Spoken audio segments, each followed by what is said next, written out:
Good evening, my YouTube viewers. Crystal here. I just wanted to make another video for you, and I'm still working on the UK parliamentary elections. I did actually manage to clean that CSV file up, and so I wanted to make a video on how I cleaned the CSV file up and what I did to clean it up and what I did with it after that. So what I'm going to do is I'm going to go ahead and go over the presentation of the code review with you. It's on my personal GitHub account, and I'm going to make a video. I'm going to make a blog post of it, and when I make the blog post, you'll get the link to the code. So if you want to follow along with me, you'll have to read my blog post. So the first thing that we did was we opened the program in Google Colab, and I entitled it UK Parliamentary Elections New Dataset. So I used the dataset from the Commons Library Parliament UK research briefings, and I will say this data set was very problematic. I mean, honestly, I can't believe that they put a data set like that out on the public domain. It would not have taken that much effort for them to employ one of their data scientists who know a lot more than I do to clean it up. So I really can't believe the UK government would put a data set like this on their website, because it had lots of problems with it that needed to be corrected before you could even do anything with the data set. And I'm not that happy with the data set because it's not written in a way that's going to make me be able to make the predictions that I would want to make. So that's another problem with this data set. But I did clean it up, so this is a good exercise in data cleaning and creating a new data frame. So the first thing we did was we uploaded our libraries into Google Colab, and then we downloaded the data set. Now the data set would not download unless you put this code in it that says encoding ISO-8859-1. There's something wrong with the data encoding, and that's the only way you can get it to work. So that's what we did. Now what I did was I renamed a column because one of their columns had a space in it, and because their column had a space in it, made it difficult when you wanted to work. So I renamed the column and took the space out. You can see a data set with the columns in it, and the space is no longer in there. And I did an info on the data set so you can see how many columns are objects, and a lot of the columns shouldn't be objects because they had numeric values in them. So I decided I was going to create a new data set, and this was because all of the problems that I had with the first data set. And then I just thought, well, if I create a new data set, will that correct the problem? So that's what I did. So I made constituency was data set constituency, region was data set country region, electorate, I had to, there were, well, definitely 3 cells that had bad data in it. So in order to get it to work, I had to take those 3 cells that had bad data in it, and I had to fill them with null values. And then I had the electorate. It was an object file. So I took the 5 character string, and I just used that. And then I don't know what I did here. It says electorate equals electorate. I made a mistake there. And then electorate equals electorate as type float and then electorate. So, but I was able to get it to work as a float, and that's what I wanted. So I just made a mistake when it said electorate is electorate, because I was spending a lot of time trying to get these columns to work as floats, and it wasn't an easy task. So that's what they say. They say that most of the task of the data scientist is data cleaning, and I certainly was doing data cleaning. So convotes is data set convotes. And then libvotes, we had some cells that had wonky data in them. So I had to take those cells that had wonky data and I had to replace it with null characters.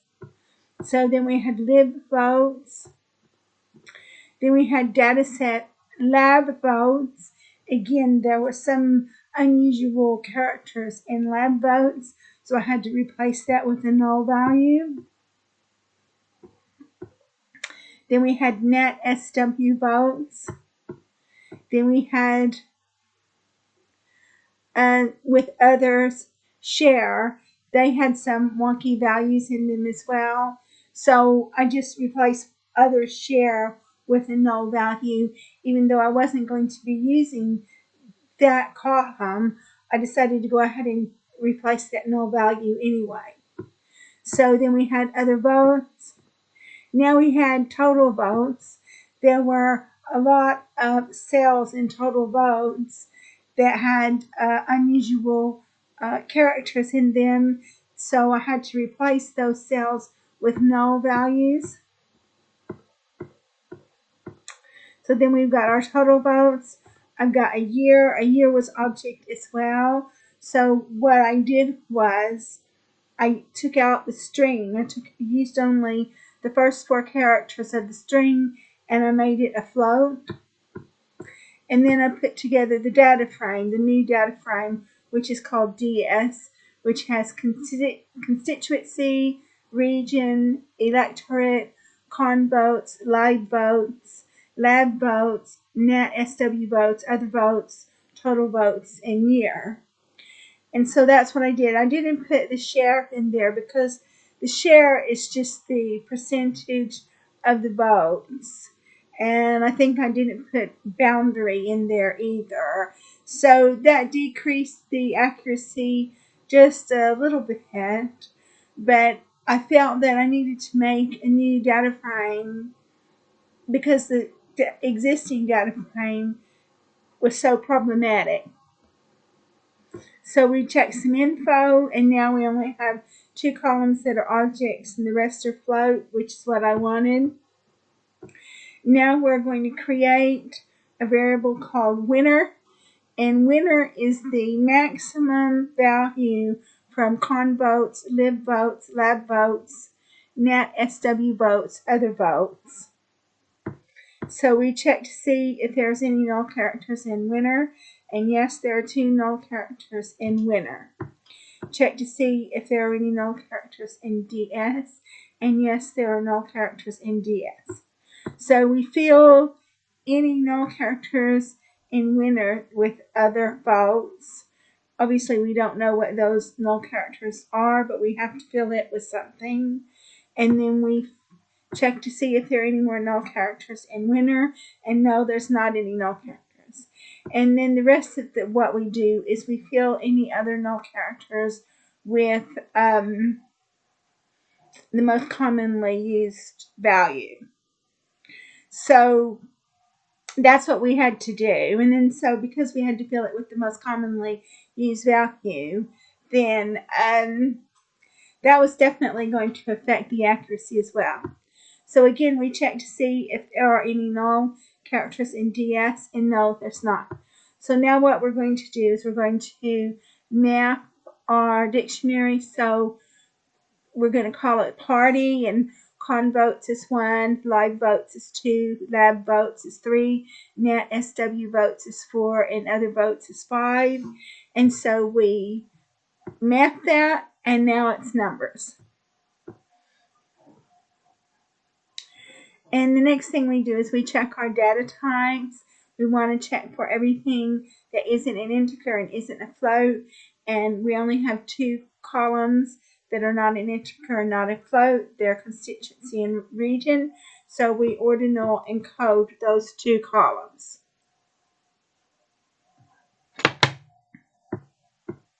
Now what we do is we graphically represent the data, and so you can see here that there is definitely a class imbalance when we graphically represent the data.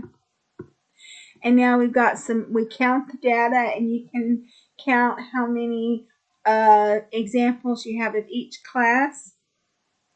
And then what we do is we have some graphs. So if you like graphs and you like analyzing the graphs, then it'll show you that. We have a heat map. So you can look at a heat map and see how all of the different variables interrelate with each other. And now what we do is we define our X and Y value. Y value is winner and X is DS. So we check our X info, and again on X everything is a float, and that's what we wanted. So now we're going to use principal component analysis. That's PCA. So we're going to check to see if there's any null values in X. And no, there are not any null values in X, but just in case, I had this piece of code in here, and I decided to leave it in there just for good measure, just in case any null values happen to come up. And then so we check again to see if there are any null values, and no, there are not any null values. So now what we're going to do is we're going to put X on a standard scalar. So X equals standard scalar fit transform X, and you check X shape has 10 columns. Now we check our mean and our standard deviation, and then what we do is we define our value called feet calls, and your feet calls are actually your 10 columns, but they call it feature 0 to feature 9. So now what we do is we normalize our data. So your PD data frame X columns equals feet calls. So now we have our data normalized. Now we import our PCA from sklearn decomposition. We set the PCA up for in components equals 2, and we fit transform that. And we make a data frame so you can see principal component 1 and principal component 2. And we print explain variation per principal component, and it gives you that information. And so now what we're going to do is we're going to map it again. So 1 equals con votes, 2 equals live votes, 3 equals lab votes, 4 equals net SW, and 5 equals other votes. And so your Y equals your winner. So we're going to map that on winner, and we're going to look at Y. And now what we do is we're going to plot a graph, and that's why we mapped our target, because I didn't want the graph to say 1, 0, 1, 2, 3, 4. I wanted it to have the actual names of the parties on the graph. So now we plotted a graph on the votes, whereas the previous graph that we plotted was on the shares. This graph that we plotted was on the votes, and you can see, if you watched my last video, you can see that the graph that we plotted was just a little bit different from this graph here. So now what we do is we set our PCA up to 10. So when you set your PCA up to 10, that means we've got 10 columns already. So that means that the PCA was negated. They have a function called inverse, but I don't know how to use it. I tried to use it once, and I couldn't get it to work, and I was in a hurry.